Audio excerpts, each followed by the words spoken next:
Hey, what's up? It's Noxious, and today I'm going to be bringing you guys insurance kits, or kits that have a higher probability of being returned from insurance. Now, I've seen a lot of insurance guides, like on how the system works and the best things to insure, but I've never really seen any specific kits or gun builds, or gun presets, I should say, that can emphasize on this return. Now, I've been doing a lot of research, both on and off stream, for the past month or two, and I think I have found the most effective kits not only for getting returned, but also for in game and in gunfights.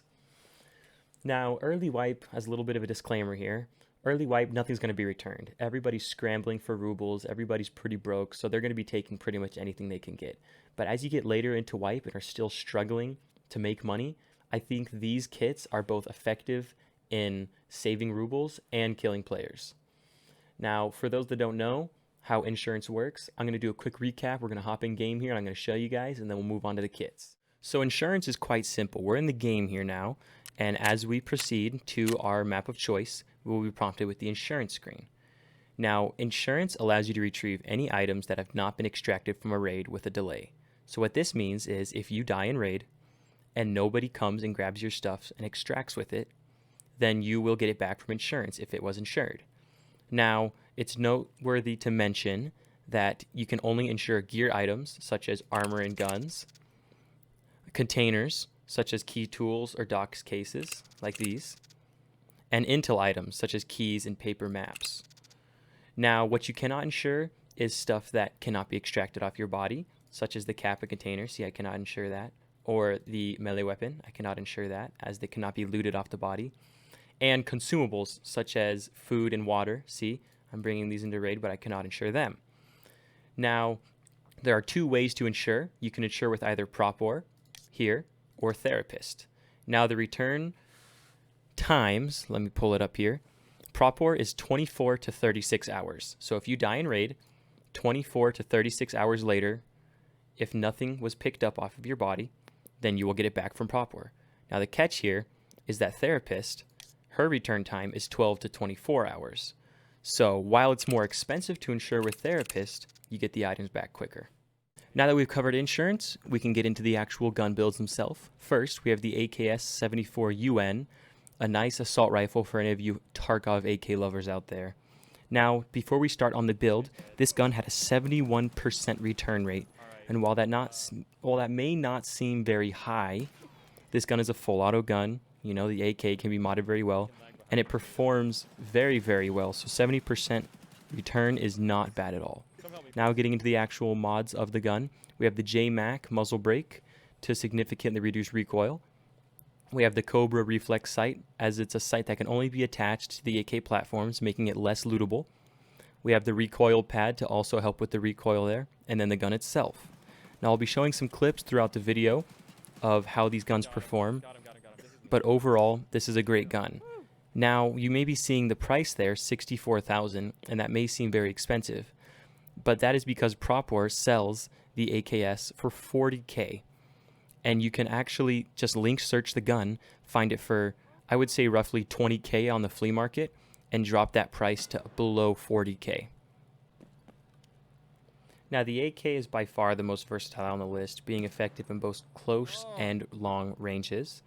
For the ammo, I was using BT for budget testing and BS for more armor penetration. Now, loading the first 30 rounder with BS and the rest with BT, I found was the best strategy, as the first player you run into is pretty much disintegrated with that BS ammo, and the BT can be for any leftover players or scavs. You can snipe players down, or if you're pushing factory, simply any engagement distance there is perfect. The AK is truly the jack of all trades of this list, and that's why I've picked it. Now, moving on to the next gun, we have the Vepr Hunter. Now, this gun takes a U-turn from the AK, as it is a lot more long-ranged and also semi-auto, but it's chambered in 7.62 by 51, so that's going to be your M80s, your M62s, your M61s, and so it packs a punch.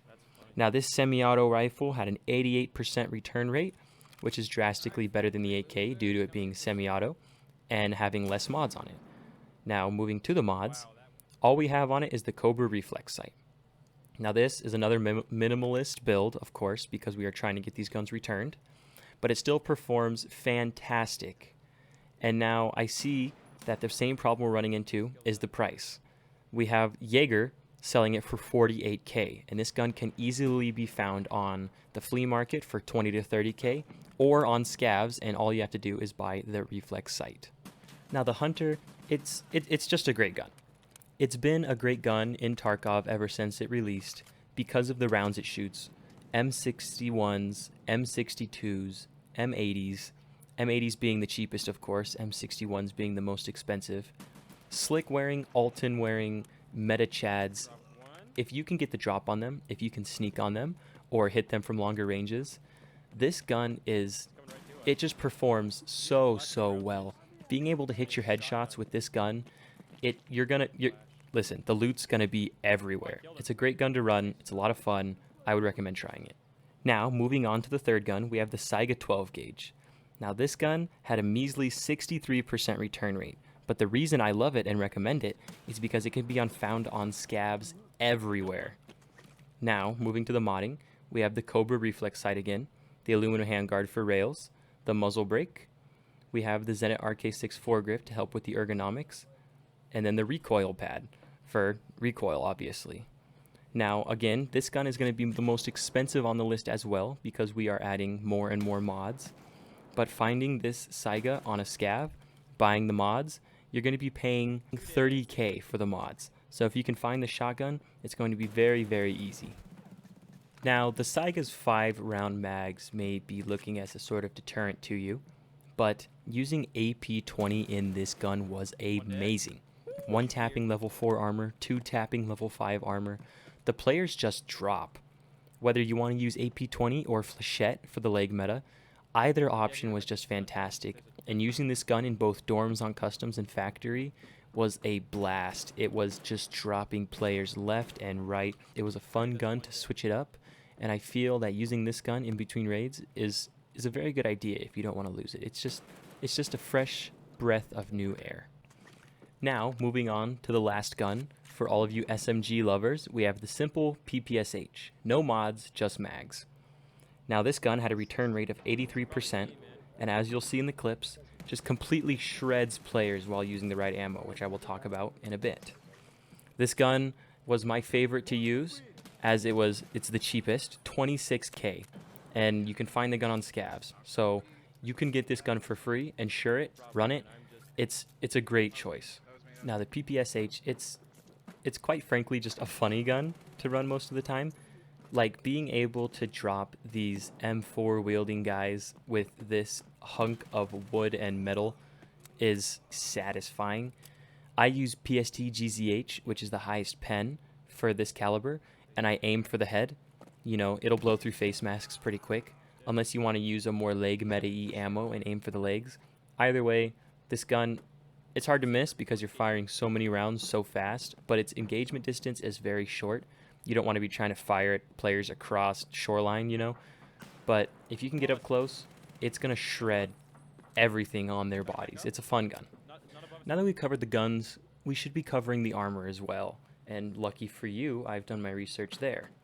Now, to start, for the armor itself, Ragman level 2, the 6B3TM, also known as the diaper rig. It's always been known to be a great budget rig, but with a 92% return rate on a level 4 armor, you cannot go wrong, as this armor will stop quite a few heavier rounds before getting penned. It's a great armor.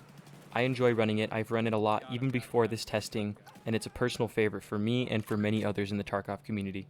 Now moving along to a standalone armor and rig, the Zuk 3 Press armor has been known to be one of the better level 3 armors. 50 armor points, repairs fantastically, reusable time and time again. This armor, it is level 3 armor. It's not going to be as effective as the 6B3TM, but it's still a great armor if you are looking for something a little cheaper, about 20K on the flea, and then you'll have to repair it, of course. And then moving on to the rig, the Wartech rig, as you're seeing on screen here. This rig, I use this rig at 12 million rubles still. It's got pretty decent capacity. What you do is you bring it, you kill a scav or a player, you transfer your mags to their better, higher capacity rig, You put that on you, you dump your tactical rig, your Wartech rig, and it just works flawlessly. And you cycle through rigs so fast, you're always getting them back from insurance. And it's a great combo, this Zuck 3 press armor and this rig. Now, moving on to headwear, I wore the same headwear every single raid of doing this testing, and I believe I have found the best budget stuff to run. The SSH-68 helmet, also known as the penis helmet, the big old green one from Ragman level 1, 22k to buy, level 3 armor, high ricochet chance. This helmet, I still run this helmet to the day along with that Wartech rig. Those two, I still run at level 53. I have really enjoyed this helmet, as, let's be honest, if they're shooting M61s at you, it doesn't matter what helmet you have. But this helmet, it protects from scavs very well. It protects from low-level players very well. It's just, I have no complaints for this helmet. It had a 82% return rate, which is pretty great, and it's just a great helmet, no complaints. Moving on to the Comtacs, we have the GSSH-01s from Propor level 1 for 13k. Now these Comtacs had a return rate of 85%. Now I know the community is very bent on this pair of headset, as it's very grainy, the sound, but that we can use that to our advantage. It still provides a hearing aid, and that means less and less players are going to want to take it off of your body, meaning the insurance is going to come back more often. No complaints with either of these. I did a lot of testing. I didn't run into any problems with the helmet protecting me or the Comtacs giving me a headache, honestly, sounding too grainy or whatever. It's all personal preference for the Comtacs, but I feel this combo it's very great, and I used it quite a bit, and it provided no problems for me. Next, last but definitely not least, the MBSS backpack. With a return rate of 96% and a sale from Ragman level 1 of 12,000 rubles, I don't think there's any reason you should not be bringing this backpack in. Now, I believe in the philosophy of going to hotspots, finding players and scavs and killing them for their backpacks before continuing the raid. But if your playstyle is more focused on getting to loot spots faster than everybody else and then getting out before they show up, this backpack is perfect. Now, it doesn't have enough capacity to hold full-size guns, but being able to stuff an armored rig in there and then stuffing that armored rig full of your valuable items and extracting makes this a great choice for especially these insurance runs where you're low on rubles, and say you do find a bigger backpack on a scav or a player that you killed, you dump this MBS backpack in a bush or literally onto the player, and it's coming back. 96% return rate is no joke. That is one raid where I did not get it back out of the ton of raids that I played. It's a great backpack, and if you're not looking for anything too big, or if you can't find anything else, this is the way to go.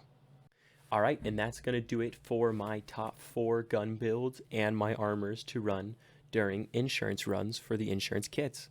Now, as always, if you liked the video, I would always appreciate a like. And if you enjoy the overall content I'm putting out here or on Twitch, then drop a sub. I'm always live late nights on Twitch, as you're seeing down below, twitch.tv/NoxiousGaming. And clips I get from the Twitch channel are posted on my Instagram always, as you're also seeing below, Noxious Gaming TTV. I would love you guys to comment your insurance kits that you have built, or any kind of complaints or problems you had with my kits, see if we can optimize them even further. So as always, thank you guys so much for watching, and this is Noxious signing out.